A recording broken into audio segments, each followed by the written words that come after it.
ಕೈಯ ಕಬ್ನನ ಗುರು ನಿಂದು. ಅಕ್ಕಿನ ನೀನೇ ನೋಡ್ಕೋ ಗುರು.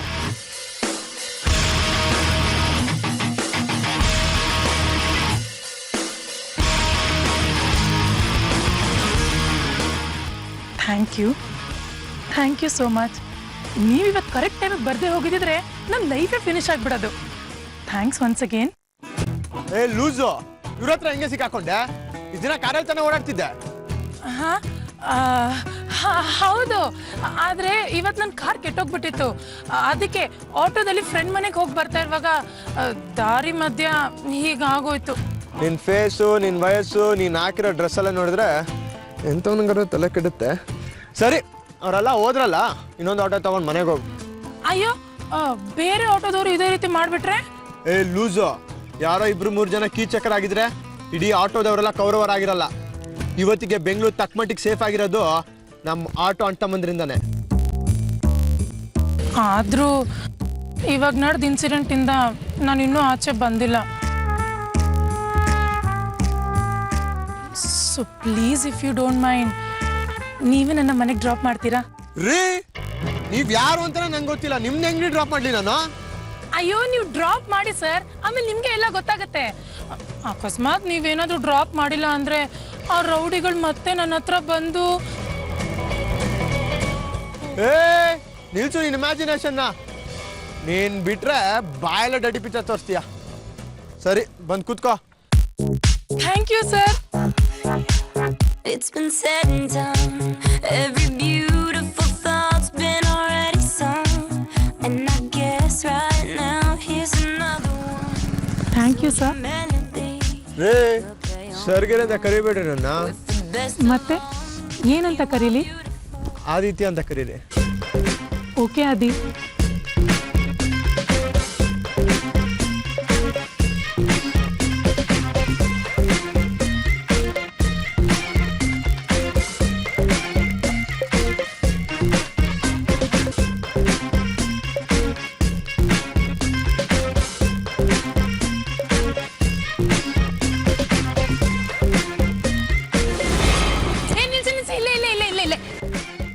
ಪರವಾಗಿಲ್ಲ ಕಣ್ರಿ, ನಿಮ್ಗೆ ಇವ್ರನ್ನ ಗಲ್ಲಿನೋ ಗೊತ್ತು. ಇವರು ಆದಿತ್ಯ ಅಂತ. ಸಲಾಮ್ ಅಲೈಕುಂ. ವಾಲೇಕುಂ ಸಲಾಂ ಭಾಯ್. ನಿಮ್ದು ಗಾಡಿಗೆ ಪಂಚರ್ ಆಗಿದ್ದಾರೆ, ನಮಗೆ ನೋಡ್ತಾರೆ. ಅಯ್ಯೋ, ನಮ್ದಕ್ಕೆ ಏನೂ ಆಗಿಲ್ಲ, ಇವ್ರಿಗೆ ಕಾರಿಗೆ ಪಂಚರ್ ಆಗಿರೋದು. ಅರೆ ಬೇಟಾ, ಎಷ್ಟು ಸಾರಿ ಹೇಳಿದ್ದೀನಿ ನೀನು ಸ್ಟೆಪ್ ಇಟ್ಕೊಂಡು ಓಡಾಡು ಅಂತ. ನಮ್ದು ಮಾತೆ ಕೇಳಲ್ಲ ನೀನು. ಇನ್ಮೇಲೆ ನನಗೆ ಸ್ಟೆಪ್ನಿ ಪ್ರಾಬ್ಲಮ್ ಇರಲ್ಲ ಅಬ್ಬಾಜಾನ್. ऐसा है क्या? खुदा भले करेगा. ನಮ್ದು ನಿಶಾ ಭೇಟಿಗೆ ನಿಮ್ದು ಇವತ್ತಿಂದ ನೋಡ್ಕೊಳ್ಬೇಕು. ಅವ್ರದ್ದು ಜವಾಬ್ದಾರಿಯಲ್ಲಿ ನಿಮ್ದು. ನೀವ್ ಏನೇನೋ ಇಮ್ಯಾಜಿನ್ ಮಾಡ್ಕೊಂಡು ಹೇಳ್ತಾ ಇದ್ದೀರಾ. ಯಾರು ನೀವು? ಅವ್ರನ್ನ ಸಾಕು ತಂದೆ. ಓ, ಈ ಮದುವೆಗೆ ಶೋಭಾನ್ ಒಪ್ಸೋದು ಸ್ವಲ್ಪ ಕಷ್ಟನೇ. ಆದ್ರೂ ಪರವಾಗಿಲ್ಲ, ಇವ್ರಿಗೋಸ್ಕರ ಸ್ವಲ್ಪ ರಿಸ್ಕ್ ತಗೊಂತೀನಿ. ಇವ್ರಿಗೆ ಯಾವಾಗ್ಲೂ ನಂದು ನನ್ನ ಮಕ್ಕಳದ ಯೋಚನೆ. ಮಕ್ಕಳ? ನಿಮ್ಗೆ ಮದುವೆ ಆಗಿರೋ ವಿಷಯ ನಂಗೆ ಹೇಳಲೇ ಇಲ್ಲ. ಮದ್ವೆ ಆಗಿದ್ರೆ ತಾನೇ ಹೇಳೋದು. ಮತ್ತೆ ಮಕ್ಕಳು? ಅದು ಹೇಗೋ ಆಯ್ತು. ಅಂದ್ರೆ ಅದನ್ನೆಲ್ಲ ಆಮೇಲೆ ಹೇಳ್ತೀನಿ. ಹೊರಡೋಣವಾ ಅಬ್ಬಾಜಾನ್? ನಾವು ಹೋಗಿ ಬರ್ತೀವಿ. ಒಂದು ನಿಮಿಷ ಬಾಬಿಟಿ. ಎಲ್ಲೋ ರಾಂಗ್ ಕನೆಕ್ಷನ್ ಆದಂಗಿದೆಯಲ್ಲ ಗುರು. ಆದಷ್ಟು ಬೇಗ ಇಲ್ಲಿಂದ ಕಳ್ಸ್ಕೋಬೇಕು. ಇಲ್ಲ ಅಂದರೆ ನನ್ನ ಫ್ಯೂಚರು, ನಮ್ಮ ಆರ್ತಿ ಟೀಚರ್ ಫ್ಯೂಚರು ಫುಲ್ ಟ್ರಾಜಿಡಿನೇ. ಹೋಗಿ ಬರ್ತೀನಿ ಅಬ್ಬಾಜಾನ್, ಬಾಯ್. ಹೊರಡೋಣವಾ? ಸಾರಿ ರೀ, ನಿಮ್ಮ ವಿಷಯ ಎಲ್ಲ ಗೊತ್ತಾದ್ಮೇಲೆ ನಿಮ್ಮ ಜೊತೆ ಬರೋಕ್ಕೆ ಮೀಟು ನನಗಿಲ್ಲ, ಆ ದೇವರು ಕೊಟ್ಟಿಲ್ಲ ರೀ. ನಾನು ಬಿಟ್ಬಿಟ್ರಿ. ಅಯ್ಯೋ ರೀ ರೀ ರೀ ಪ್ಲೀಸ್ ಪ್ಲೀಸ್ ಪ್ಲೀಸ್, ನಂಗೆ ಒಂದೇ ಒಂದು ಅವಕಾಶ ಕೊಡ್ರಿ. ನನ್ನ ಕ್ಯೂಟ್ ಮಕ್ಳು ಫ್ಯೂಚರ್ಗೆ ನಾನು ನಿಮ್ಮನ್ನೇ ನಂಬ್ಕೊಂಡಿದ್ದೀನಿ. ಪ್ಲೀಸ್ ರೀ. ರೀ, ಇದನ್ನು ಬೈ ಒನ್ ಗೆಟ್ ಒನ್ ಫ್ರೀನಾ? ನಿಮ್ಮ ಮಕ್ಳು ಫ್ಯೂಚರ್ಗೋಸ್ಕರ ನನ್ನ ಪ್ರಚಾರ ನಾನು ಮಾಡ್ಕೊಳ್ಳ. ಹೋಗ್ರಿ ರೀ. ಪ್ಲೀಸ್ ರೀ, ನೀವು ಒಂದ್ಸಲ ಬಂದು ನನ್ನ ಮಕ್ಳನ್ನ ನೋಡಿ. ನಿಮ್ಗೆ ಇಷ್ಟ ಆದರೆ ನನ್ನ ಜೊತೆ ಇರೋಕೆ ಒಪ್ಕೊಳ್ಳಿ. ಇಲ್ಲ ಅಂದರೆ ನನ್ನ ದೇವ್ರನ್ನ ನಂಬ್ಕೊಂಡು ಇದ್ಬಿಡ್ತೀನಿ. ಏನಪ್ಪ ಮಾಡಲಿ ಈಗ? ಇವಳು ನಾನು ಹಿಂದೆ ಬಿದ್ದಾಗ ಒಳ್ಳೆ ಫ್ಲವರ್ ಸಿಕ್ಕಿದೆ ಅಂದ್ಕೊಂಡಿದ್ದೆ, ಆದರೆ ಇವಳು ಕಾಲಿಫ್ಲವರ್ ಅಂತ ನಂಗೆ ಈಗಲೇ ಗೊತ್ತಾಗಿದ್ದು. ಸ್ವಲ್ಪ ಮಿಸ್ ಆದರೆ ನಾನು ಮದುವೆ ಆಗದೇನೆ ಡಜನ್ ಮಕ್ಕಳಿಗೆ ತಂದೆ ಆಗೋದಂತೂ ಗ್ಯಾರಂಟಿ. ಆಂಜನೇಯ, ನನ್ನ ಬ್ರಹ್ಮಚಾರ್ಯನ ಕಾಪಾಡಪ್ಪ. ನೀವೇನು ಯೋಚನೆ ಮಾಡ್ತಿದ್ದೀರಾ ಅಂತ ನನಗೆ ಚೆನ್ನಾಗಿ ಗೊತ್ತು ಬಿಡಿ. ನೀವು ನನ್ನ ಜೊತೆಗಿಲ್ಲದೆ ಇದ್ರೂ ಪರವಾಗಿಲ್ಲ, ಅಟ್ಲೀಸ್ಟ್ ಡ್ರಾಪ್ ಆದರೂ ಮಾಡ್ಬೋದಲ್ವಾ? ಬದುಕ್ತು ನನ್ನ ಜೀವ. ಜೈ ಹನುಮಾನ್. ಕೂತ್ಕೊಳ್ಳಿ.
ನಾವೆಲ್ಲ ಆಟ ಆಡಕ್ಕೆ ಹೋಗೋಣ. ಓಕೆ,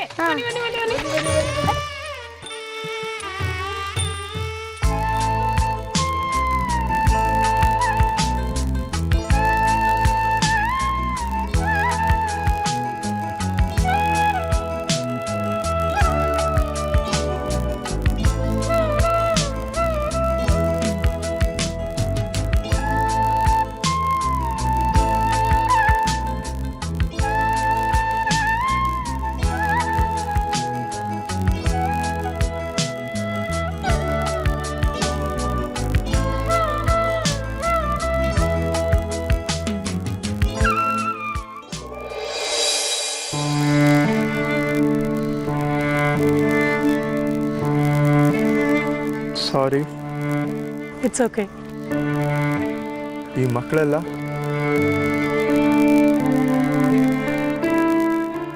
ಇವರೆಲ್ಲ ನನ್ನ ಥರನೇ ಅನಾಥ ಮಕ್ಕಳು. ಇವ್ರಿಗೂ ಅಪ್ಪ ಅಮ್ಮ ಯಾರೂ ಇಲ್ಲ, ನನಗೂ ಅಪ್ಪ ಅಮ್ಮ ಯಾರೂ ಇಲ್ಲ. ಅದಕ್ಕೆ ನಾನೇ ಈ ಮಕ್ಕಳಿಗೆ ಅಮ್ಮ ಆಗಿದ್ದೀನಿ.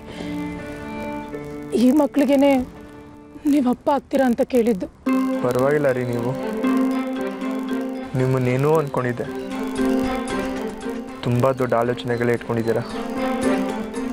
ಈ ಮಕ್ಕಳಿಗೆಲ್ಲ ನನ್ನ ಕೈಲಾದ ಮಟ್ಟಿಗೆ ಒಂದು ಭವಿಷ್ಯ ಕಟ್ಕೊಡ್ಬೇಕು ಅಂತ ಪ್ರಯತ್ನ ಪಡ್ತಾ ಇದ್ದೀನಿ ಅಷ್ಟೆ.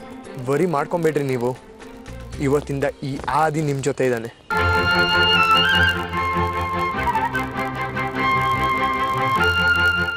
ನಾವಿಬ್ಬರು ಸೇರ್ಕೊಂಡು ಇದನ್ನ ಮೇಂಟೈನ್ ಮಾಡೋಣ. ನಿಮಗೆ ನಾನು ಸಾಥ್ ಕೊಡ್ತೀನಿ ರೀ.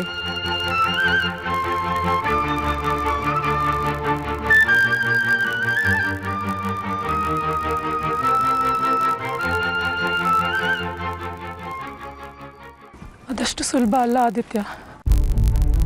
ನಮ್ಮ ಶಿಶು ವಿಹಾರದ ಮೇಲೆ ಯಾರ್ದೋ ಕೆಟ್ಕೊಂಡು ಬಿದ್ದಿದೆ.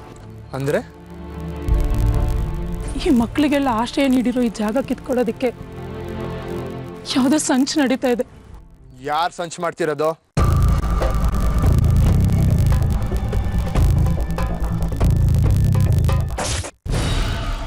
ಯಾವಾಗ ಖಾಲಿ ಮಾಡ್ತೀಯ ಜಾಗನ? ಇಲ್ಲ, ಯಾವುದೇ ಕಾರಣಕ್ಕೂ ನಾನು ಈ ಜಾಗ ಬಿಟ್ಕೊಡಲ್ಲ. ಇನ್ನೂ ಚಿಕ್ಕ ವಯಸ್ಸು ನಿಂದು, ನೋಡೋಕ್ ಚೆನ್ನಾಗಿದ್ಯಾ. ಎಲ್ಲ ರೀತಿನಲ್ಲೂ ನಿನಗೆ ಸೂಟ್ ಆಗೋಂಥ ಹುಡುಗನ್ ನೋಡಿ ಮದುವೆ ಆಗು. ನಿಂದೆ ಅಂತ ಮಕ್ಕಳಾಗ್ತವೆ. ಆಗ ಯಾವ ವಿಷಯಕ್ಕೆ ಯಾರ ಜೊತೆ ಬೇಕಾದ್ರೂ ಯುದ್ಧ ಮಾಡು. ಅದಕ್ಕೊಂದು ಅರ್ಥ ಇರುತ್ತೆ. ಅದನ್ನ ಬಿಟ್ಟು ಕಂಡ್ ಮಕ್ಳಿಗೋಸ್ಕರ ಕರ್ಣೆ ತೋರ್ಸಕ್ ಹೋಗಿ ನಿನಗ್ ನೀನೇ ಕೊನೆಗಲ್ಲ ತಂದ್ಕೋಬೇಡ.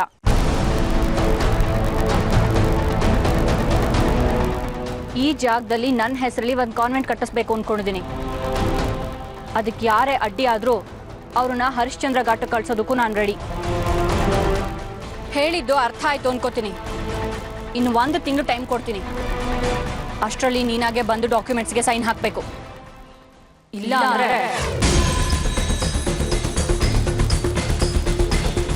ನಿಮ್ಮ ಮಗಳು ಡೆತ್ ಸರ್ಟಿಫಿಕೇಟ್ಗೆ ನೀನು ಸೈನ್ ಹಾಕಬೇಕಾಗತ್ತೆ.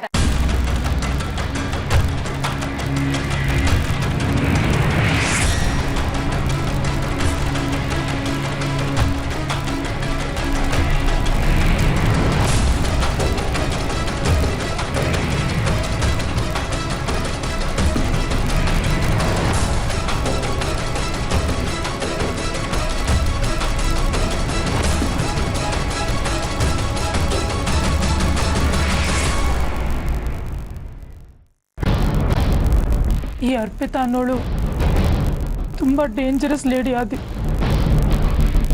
ಅವಳಿಂದ ಹೇಗೆ ತಪ್ಪಿಸ್ಕೊಳ್ಳೋದು ಅಂತಾನೆ ಗೊತ್ತಾಗ್ತಿಲ್ಲ.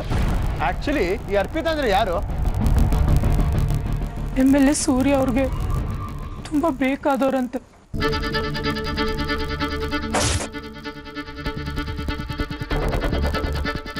ಸೂರ್ಯ ಸರ್ದೇನು ತಪ್ಪಿಲ್ಲ.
ಅದಿ ಏನಾಯ್ತು? ಶಿಶುವೀರ ತಂಟೆಗೆ ಯಾರೇ ಬಂದ್ರು ನಾನ್ ಬಿಡಲ್ಲ. ಅವ್ರು ಎಷ್ಟೇ ದೊಡ್ಡ ವ್ಯಕ್ತಿ ಆಗಿರ್ಲಿ, ಐ ಡೋಂಟ್ ಕೇರ್.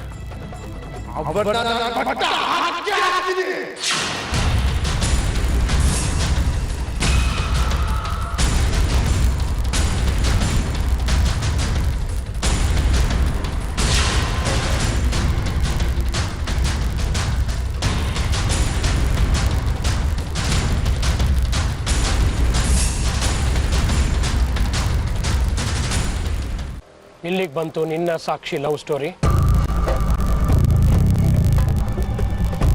ಇನ್ನೊಂದು ಸ್ವಲ್ಪ ದಿವಸ ಡ್ಯಾಡ್, ಕ್ಲೈಮ್ಯಾಕ್ಸಿಗೆ ಬರುತ್ತೆ. ಆಮೇಲೆ ಅಪ್ಪನ್ನ ಮಗಳ ಮೂಲಕ ರಿಮೋಟ್ ಕಂಟ್ರೋಲ್ ಮಾಡ್ಕೋಬಹುದು. ನಿಮ್ಗೆ ಯಾವ ಚಾನಲ್ ಬೇಕೋ ಅದನ್ನು ಹಾಕಬಹುದು. ಆದರೆ ಈಗ ಸಾಕ್ಷಿ ನನ್ನ ಚಾನಲ್ನ ಚೇಂಜ್ ಮಾಡೋ ಥರ ಇದ್ದಾಳೆ. ಏನು ಹೇಳ್ತಾ ಇದ್ದೀರಾ ಡ್ಯಾಡ್? ಬಂಡೇರಾಮನ ಕೇಸ್ನಲ್ಲಿ ಈಗ ಸಾಕ್ಷಿ ಹೇಳಿಬಿಟ್ರೆ ಆ ಸೂರ್ಯನ ಮಗ ಮತ್ತೆ ನನ್ನ ಹಿಂದೆ ಬೀಳ್ತಾನೆ. ಈ ಕೇಸ್ನಲ್ಲಿ ನಾನು ಇನ್ವಾಲ್ವ್ ಆಗಿದ್ದೀನಿ ಅಂತ ಗೊತ್ತಾದರೆ ಮೀಡಿಯಾದವರೆಲ್ಲ ಅದನ್ನು ದೊಡ್ಡ ನ್ಯೂಸ್ ಮಾಡ್ತಾರೆ. ನೀನು ಹೇಗಾದರೂ ಮಾಡಿ ಈ ಕೇಸ್ನಿಂದ ಸಾಕ್ಷಿ ಡ್ರಾಪ್ ಆಗುವಾಗ ಮಾಡಬೇಕು. ಇಲ್ಲಾಂದರೆ ನನಗೆ ತುಂಬ ಕಷ್ಟ ಆಗತ್ತೆ. ಡೋಂಟ್ ವರಿ ಡ್ಯಾಡ್, ಆ ಸಾಕ್ಷಿ ಈ ಕೇಸಿಗೆ ಸಂಬಂಧಪಟ್ಟ ಹಾಗೆ ಯಾವುದಕ್ಕೂ ಎಂಟರ್ ಆಗಬಾರ್ದು. ಆ ಥರ ನೋಡ್ಕೊಳ್ಳೋ ಜವಾಬ್ದಾರಿ ನಂದು. ಗುಡ್. ನೀನು ಅಷ್ಟು ಮಾಡಿಬಿಟ್ರೆ ನನಗೆ ತುಂಬ ರಿಲೀಫ್ ಆಗತ್ತೆ. ಒಂದು ಕಡೆಗೆ ಆ ಸೂರ್ಯ, ಇನ್ನೊಂದು ಕಡೆಗೆ ಆ ಆರ್ಯ, ಇಬ್ರು ತುಂಬ ಟೆನ್ಷನ್ ಕೊಡ್ತಾ ಇದ್ದಾರೆ. ಕೂಲ್ ಡ್ಯಾಡ್, ಇನ್ನು ಮುಂದೆ ನಿಮ್ಮ ಟೆನ್ಷನ್ ನನ್ನ ಟೆನ್ಷನ್. Don't worry. ಆ ಸಾಕ್ಷಿನ ನಮ್ಮ ಕಡೆ ಮಾಡಿಕೊಂಡ್ರೆ ಅಪ್ಪ ಮಗ ಇಬ್ಬರು ಬಾಲ ಮುದ್ರಕೊಂಡು ಬರ್ತಾರೆ. ಅವರಿಬ್ಬರಿಗೂ ಸಾಕ್ಷಿ ಅಂದರೆ ಪ್ರಾಣ. ಸಾಕ್ಷಿ ನಮ್ಮೋಳಾದರೆ ಅವರಿಬ್ಬರು ಪ್ರಾಣನೂ ನಮ್ಮ ಕೈಲಿದ್ದ ಹಾಗೆ ಅಲ್ವಾ?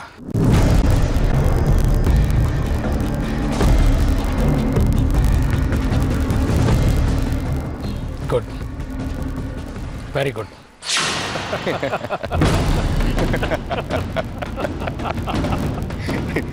ಡ್ಯಾಡ್, ಆಮೇಲೆ ಇನ್ನೊಂದು ವಿಷಯ, ನಮ್ಮ ಸ್ಕೂಲಲ್ಲಿ ಆರ್ತಿ ಅಂತ ಒಬ್ರು ಸೀನಿಯರ್ ಟೀಚರ್ ಇದ್ದಾರೆ.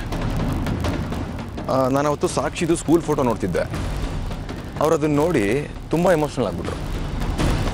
ಸಾಕ್ಷಿ ನನ್ನ ಮಗಳು ಅಂದರು. ಆಮೇಲೆ ಇಲ್ಲ ಮಗಳ ಥರ ಅಂದರು.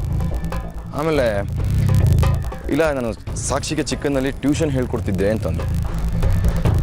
ಏನೋ ಅವ್ರ ನಡವಳಿಕೆನೇ ಒಂಥರ ವಿಚಿತ್ರವಾಗಿದೆ ಡ್ಯಾಡ್.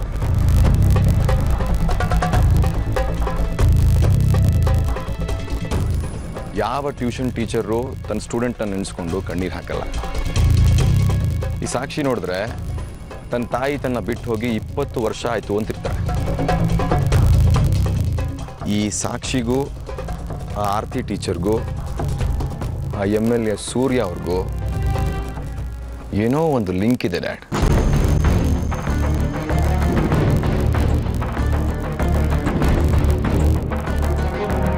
ಆ ಲಿಂಕ್ ಏನು ಅಂತ ನಾವು ಪತ್ತೆ ಮಾಡಿದ್ರೆ ಆ MLA ಸೂರ್ಯನ ಜುಟ್ಟು ನಮ್ಮ ಕೈಗೆ ಬಂದ ಹಾಗೆ.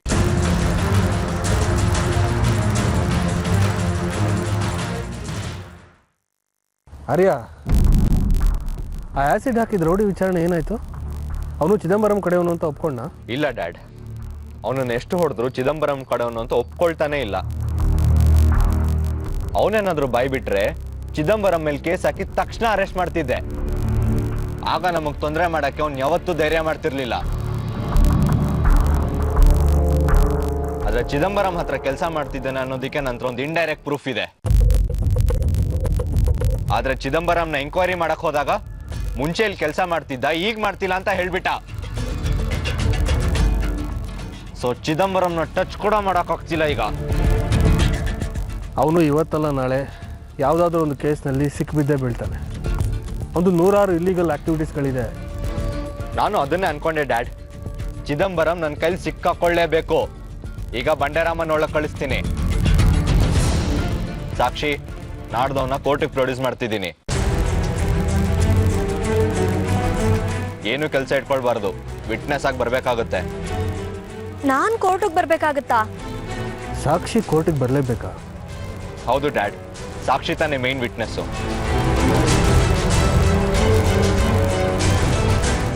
ಸಾಕ್ಷಿ ನನ್ನ ಮೇಲೆ ಆಸಿಡ್ ಹಾಕಕ್ಕೆ ಪ್ರಯತ್ನ ಪಟ್ಟ ಅಂತ ಸ್ಟೇಟ್ಮೆಂಟ್ ಕೊಟ್ರೇನೆ ಕೇಸ್ ನಿಲ್ಲೋದು. ಸಾಕ್ಷಿ ಅಲ್ಲಿಗೆ ಬರದೆ ಬೇರೆ ಏನೂ ಮಾಡೋಕ್ಕಾಗಲ್ಲ. ಇಲ್ಲ ಡ್ಯಾಡ್. ಯಾಕೆ? ಸಾಕ್ಷಿ ಕೋರ್ಟಿಗೆ ಬರೋದಕ್ಕೆ ಏನು ತೊಂದರೆ? ಚಿದಂಬರಂ ಕಡೆಯವನು ನನ್ನ ಮಗಳ ಮೇಲೆ ಆ್ಯಸಿಡ್ ಹಾಕಿ ಬಂದ ಅಂತ ಮೀಡಿಯಾದವ್ರಿಗೆ ಗೊತ್ತಾದರೆ ಅದನ್ನೇ ದೊಡ್ಡ ಸುದ್ದಿ ಮಾಡಿ ದಿನಪೂರ್ತಿ ಬ್ರೇಕಿಂಗ್ ನ್ಯೂಸ್ ಅಂತ ಅದನ್ನೇ ತೋರಿಸ್ತಾ ಇರ್ತಾರೆ. ಅದರಿಂದ ಸಾಕ್ಷಿ ಭವಿಷ್ಯಕ್ಕೆ ತೊಂದರೆ ಆಗುತ್ತೆ. ಹಾಗಾಗಿ ಅವಳು ಕೋರ್ಟಿಗೆ ಬರೋದು ಬೇಡ. Dad please understand. ಸಾಕ್ಷಿ ಕೋರ್ಟಿಗೆ ಬರಲಿಲ್ಲ ಅಂದರೆ ಬಂಡೆರಾಮಂಗೆ ಶಿಕ್ಷೆ ಕೊಡ್ಸೋಕ್ಕಾಗಲ್ಲ. ಐ ನೋ, ಆದರೆ ಸಾಕ್ಷಿನ ಕಳಿಸೋದಕ್ಕೆ ನನ್ನ ಮನಸ್ಸು ಒಪ್ತಾ ಇಲ್ಲ ಕಣೋ. ನೀವೊಬ್ಬರು ಪೊಲಿಟಿಷಿಯನ್ ಆಗಿ ಹೀಗೆ ಇಮೋಷನಲ್ ಆಗಿ ಯೋಚನೆ ಮಾಡೋದು ತಪ್ಪು ಡ್ಯಾಡ್. ನೋಡು ಆರ್ಯ, ಸಾಕ್ಷಿಗೆ ನಾನು ಮೊದಲು ತಂದೆ, ಆಮೇಲೆ ಪೊಲಿಟಿಷಿಯನ್. ಹೌದು ಆರ್ಯ, ನಿಮ್ಮ ತಂದೆ ಹೇಳ್ತಿರೋದು ನಿಜ ಅಂತ ನನಗೂ ಅನ್ನಿಸ್ತಿದೆ.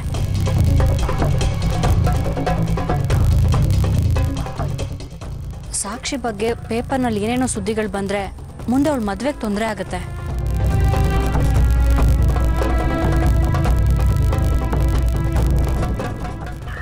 ಸಾರಿ ಬ್ರದರ್, ಇದೊಂದು ವಿಷಯದಲ್ಲಿ ನಾನು ಹೆಲ್ಪ್ಲೆಸ್.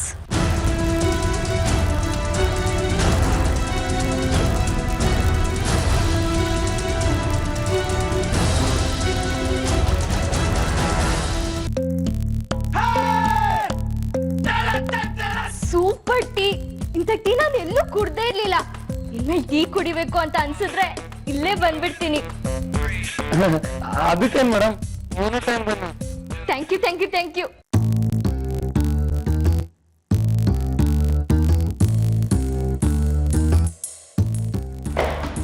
ಏನ್ರಿ, ಯಾರು ಬಂದ್ರೆ tea ತರ್ಸ್ಕೊಟ್ಬಿಡ್ತೀರಾ?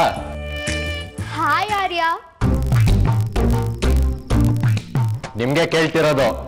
Sir, triple ride, commissioner ಸಾಹೇಬ್ರು ಫೋನು, ಅದಕ್ಕೆ ಮತ್ತೆ ಕಿರಿಕ್ ಮಾಡಬಾರ್ದು ಅಂತ ಟೀ ತರಿಸ್ಕೊಟ್ಟೆ ಅಷ್ಟೇ ಸರ್. ಕಮಿಷನರ್ ಸಾಹೇಬ್ರ ಮನೇಲಿ ತೋರಿಸೋ ದರ್ಬಾರ್ ಇಲ್ಲಿ ತೋರಿಸ್ಬೇಡ, ಅವೆಲ್ಲ ನಡೆಯಲ್ಲ. ಏನಿದೆಯೋ ಅದನ್ನೇ ತಾನೇ ತೋರ್ಸಕ್ಕಾಗೋದು. ನನ್ನ ಸ್ಟೈಲೇ ಹಿಂಗೆ ಅಲ್ವಾ ಆರ್ಯ? ಅವತ್ ಮನೇಲಿ ನೋಡಿಲ್ವಾ? ಜಾಸ್ತಿ ಹಾರಾಡ್ಬೇಡ. ಅವತ್ತೇ ಕಮಿಷನರ್ ಸಾಹೇಬ್ರಿಗೆ ನಿನ್ನ ವಿಷಯ ಹೇಳಿದಿದ್ರೆ ತಕ್ಷಣ ಕೆಲಸದಿಂದ ತೆಗೆದು ಆಚೆ ಆಗ್ತಿದ್ರು. ಓಹೋ, ಆಮೇಲೆ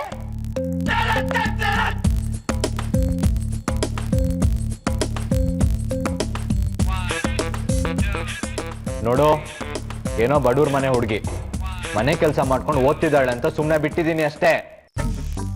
ನೋಡಿ ಮಿಸ್ಟರ್ ಆರ್ಯ, ನನ್ನನ್ನ ಕಮಿಷನರ್ ಮನೆ ಕೆಲಸದಿಂದ ತೆಗ್ದಾಕಕ್ಕೆ ನಿಮ್ಮಿಂದ ಅಲ್ಲ, ಕಮಿಷನರಿಂದನೂ ಸಾಧ್ಯ ಇಲ್ಲ.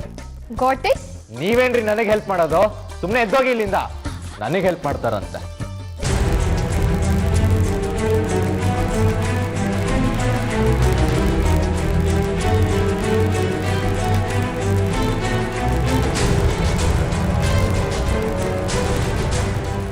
ಒಂದು ನಿಮಿಷ ಬನ್ನಿ.